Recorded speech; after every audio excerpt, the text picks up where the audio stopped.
My name is Phoebe Kitili. I'm a financial advisor by profession, and I'm a mother to many. I know they are watching wherever they are.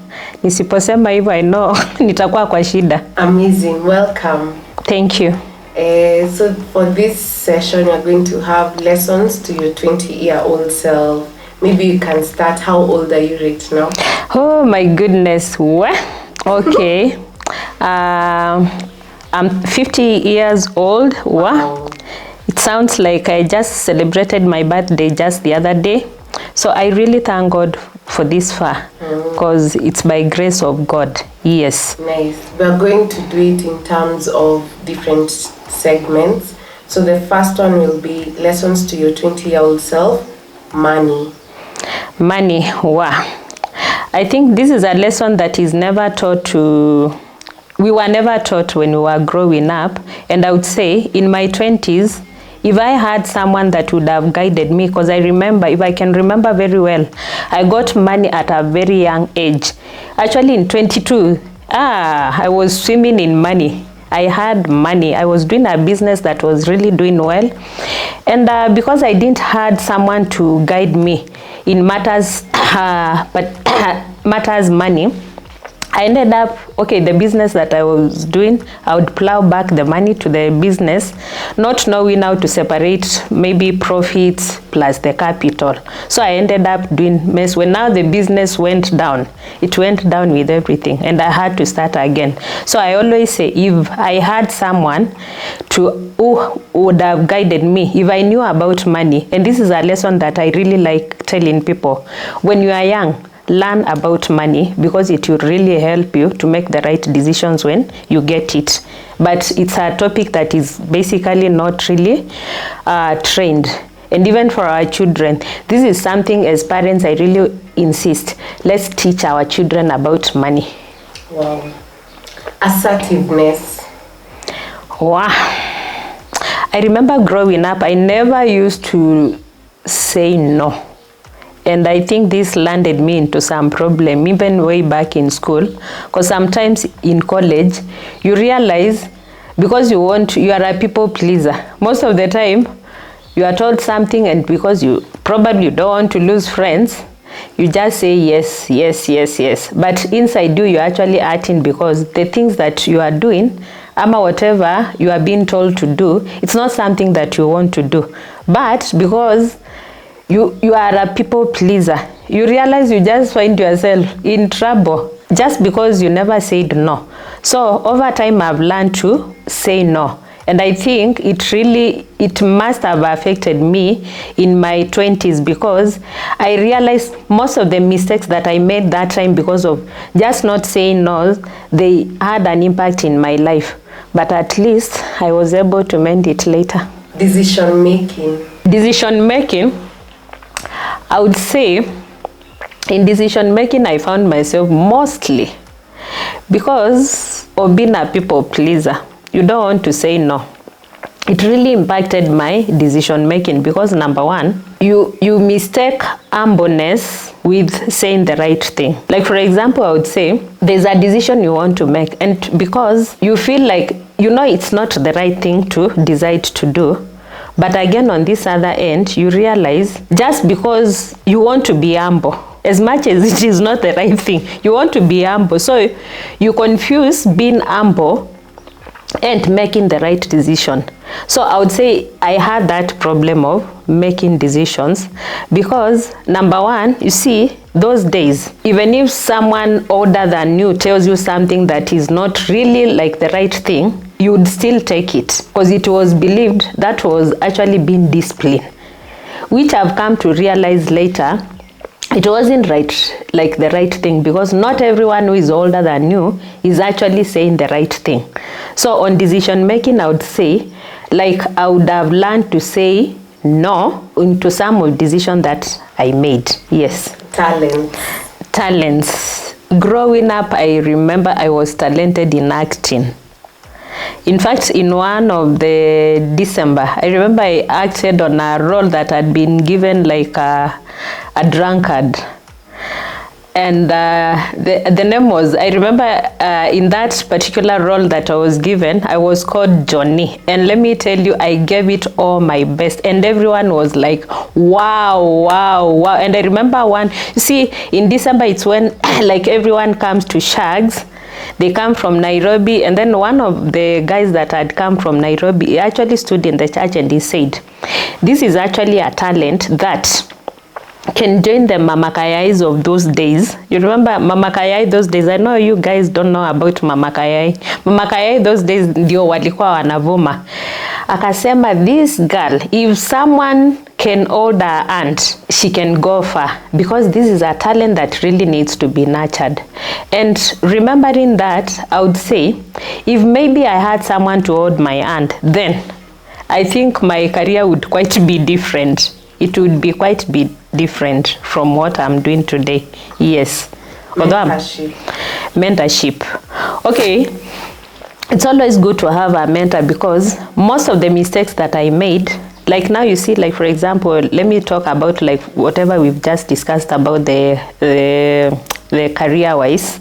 If I had someone to mentor me, you see, like for example, if I had someone who was already acting, because it's always good to have a mentor who has more experience over something that you want to do. Then if I would have gotten a mentor, it would have been good yet, because I would actually be, probably today I would be one of the celebrated actors. Yeah, because a mentor will always guide you. They have more experience on what you want to do. They will guide you. They will actually correct you. They will judge you, because they know much about, it's something that they've already done. So I always encourage, if then I had a mentor, and this is something that I always encourage the young parents, if you have kids, it's always good. Just identify their talents and nurture that talent. Connect them with the right people that can mentor that talent. Yeah, because you don't know what should come out, the outcome, I mean, yeah. This is a video interlude to show you the space I've been shooting from, which is Sifa House. First off, how gorgeous is this place? And it's in a serene environment. It's a 5-bedroom Airbnb with own compound and ample parking space. It's located along Thika Road, Kimbo Riru, Kiganjo Road. Now guys, this space is perfect for your bridal pickups, your rural shows, your family long stays, small group events, and content creation like your podcast, YouTube, photo shoots. Now the only thing standing between you and this hidden gem is making that call and booking this space. So what are you waiting for? Make that call. Love. Love in terms of the romantic love. Oh,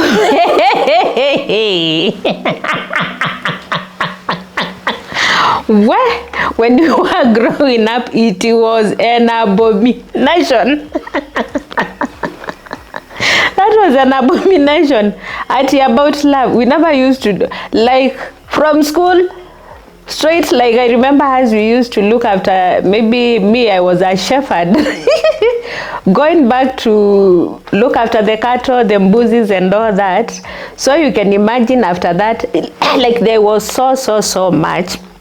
We never used to have those kinds of, you see the way I see the young people, nasikia my daughter ananiambia I want to go meet up with a friend, ama there never used to be that time. It was strictly, it's either you are in church, you are in school, or you have a role that you are playing in the house.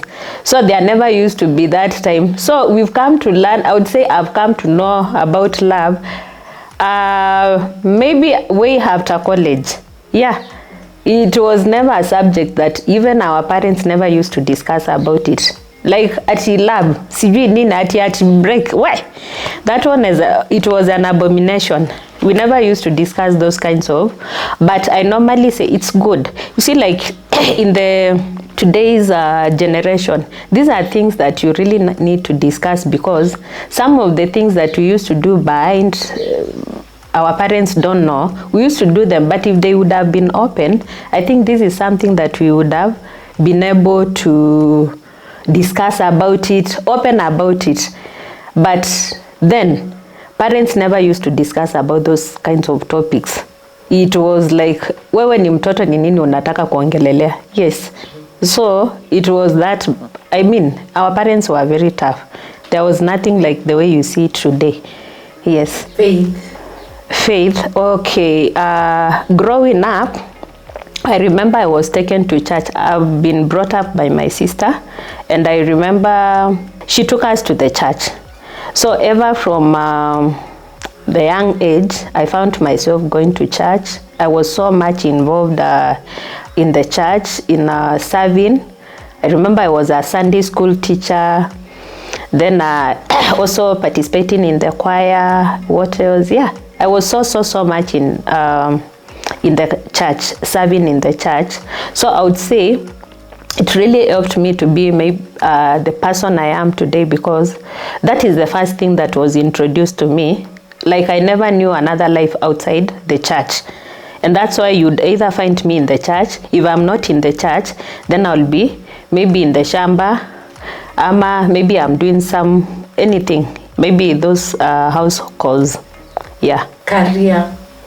Career, I remember growing up, I really wanted to be a nurse. And you see, not like I really had passion about it. It was actually basically the way the nurses used to dress. Then they used to dress the white, kakofia hapo juu. Like, I would really admire them.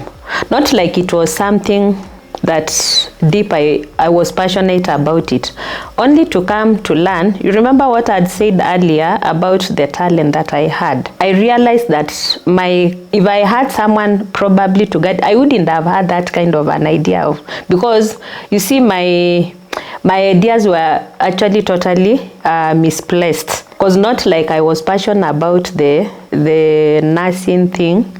It was about the dressing, which is actually misplaced ideas that were quite misplaced. So on career-wise, I would advise, it's always good to have maybe probably a career guide, someone who can guide you on the way from the young age, and even from the parenthood, whereby you realize, as a parent, identify your child. Like, I think for my children, I've been able to identify from a very young age, because these are things that I never experienced then. So I've always been very intentional in identifying their career, even when they are young. So this is something that I normally advise parents. It's always good, because these are things that if you don't guide them in the right way, then they end up probably taking the wrong thing. Yes. Relationships. On relationship, I'll say, from the way you've been brought up, as I'd said earlier, then we never used to discuss much about relationship, be it romance, anything, just the normal relationships. And that's why I would say it was a bit difficult sometimes for you to even relate with your friends, because number one, you've been taught, like, beware of the people that surround you. And because you are confined, you see, you are not given that opportunity of interacting with people. You see, as you interact with people, you learn a lot about them, and you are able to know the kind of relationship they are. So this, I would say, this is something, being confined in one environment never exposed us. So you realize you meet with people, and then because you haven't been exposed, wao wanajua mengi sana. Like, for example, I would say, like, way back in college, you've been brought up in this kind of a setup whereby probably you've never been into Nairobi. Umezaliwa Ushago, umesomea huko, and then now you come to Nairobi for your college studies. Now you meet with people. You see, number one, the way they've been brought up, the way you've been brought up is quite different. So I would say that one really affected me, the way I would be able even to, because number one, you think, the way they look, probably they will lead you to doing bad things. So you are very careful. Let me give an example ya kuku. Wakati unakuza kuku, kuna kitu unafunikia vifaranga. Wakati umezifunikia hapo, they are just fed from there. They don't know what is happening out there. The minute you open hiyo kitu, wanakimbia wanasahau kuna mwewe, watakuliwa. Unaona, that kind of a thing. I would relate it with that. So because I've been brought up in that kind of ni kama nilikuwa nimefunikiwa, so I was so careful because sijui nitatoka hivi kuna mwewe hapa, you know. So I was very careful, and I would say that really affected, because me, everyone coming to me, I'm like, weh, unaogopa. And you see, probably we miss out on opportunities that would have been good opportunities just because of your kaujinga, yeah, the way you've been brought up. So you are very cautious about to relate with, to bring to your space, you know, that kind of a thing. Yeah. One thing that has really stood out is mentorship, that you've mentioned it in all these things. You had someone who was guiding you, that you'd have maybe made different decisions or taken a different path or even done better for yourself. What would be your parting shot for a 20-year-old out there? For sure, if you don't have a mentor, it's like just a tree ambayo inamea pale in a bush, a tree that is just growing in the bush without someone taking care of it. So I really advise on a mentor. A mentor will always advise you, will guide you. Like for example, and have a mentor for different things. For a young person maybe who is looking forward to get married, have a mentor. A couple that you look forward to, that you've seen them make it, it's always advisable. It's always advisable to have that kind of a mentor. Be it in a business that you want to venture in, or even a career.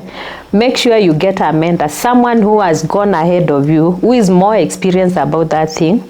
They will guide you, and you'll always succeed in whatever venture that you go into. This would be my advice for the 20-year-olds or even 30. Number one, be focused about life. Don't think you have a lot of time. Before you know it, you'll be 30, 40, 50, and you are retiring. So make sure you focus about your life.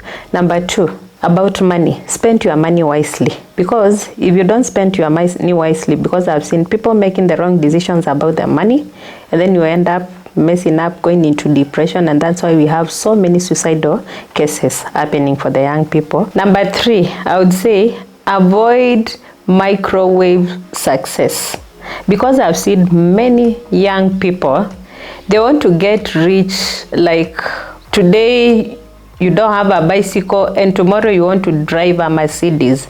Kindly go one step after the other, and by doing this you'll be successful. Wow, thank you for taking your time and sitting with us.